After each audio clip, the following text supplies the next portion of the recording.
Nestled in the heart of the Bernese Alps, the village of Kindersteg looks like something out of a postcard. But these picturesque houses, lying at the start of numerous hiking trails, live under constant threat from the Spitzer Stein. At an altitude of 3,000 meters, this rocky peak overlooking the village is becoming increasingly unstable. 15 million cubic meters of rock on the move and threatening to collapse. Last Friday, there was between 1 and 1.5 centimeters of movement per day. The village updates residents about developments in the situation every week. The whole area has been under increased surveillance since 2018. We live in a danger zone. There are people who are ready, who have a suitcase ready so they can leave immediately. I've prepared a big bag with all my important documents in it. The residents of Kindersteg may not have given in to panic, but one tragedy remains at the forefront of everyone's minds. In May, a glacier collapsed, triggering a massive landslide that buried the neighbouring village of Blatten. In less than a minute, the family inn that Lucas had run for 3 generations was swallowed whole. We didn't just lose our village and our homes, we also lost our jobs.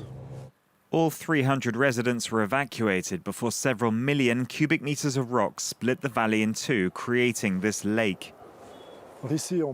Here you can see the whole landslide and the village underwater. Tourism has come to a complete standstill, with damages estimated at around 340 million euros. The mayor intends to drain the lake and rebuild a new Blatten within 5 years. But for Lucas, some things can never be replaced. What saddens me the most isn't the loss of my house or the landslides. For me, it's more about the village and the community that can't be rebuilt. Like the square in Blatten, where we celebrated the Corpus Christi festival with the grenadiers in uniform. These are the sort of things that cannot be recreated, and that affects me more than my hotel. The destruction of the village highlights growing concerns about the melting of permafrost. Landslides and floods will become more frequent as temperatures continue to rise in the Alps, up 3 degrees in 50 years, twice the global average. Snow in July here is just another sign of climate change. We're on the Rhone glacier. 2 days ago, it was 20 degrees here. This scientist has been documenting the situation. Melting has been accelerating, reaching record levels in recent years. 15 years ago, this lake did not exist. Even 2 years ago, the glacier was where we are now. The retreat is truly enormous in terms of length and thickness. This glacier is losing about 8 meters of thickness per year. These tarps are a feeble attempt at slowing the melting of the ice. The formation of these deep caverns are proof that it has not worked. A new process is happening, making these big holes in the glacier.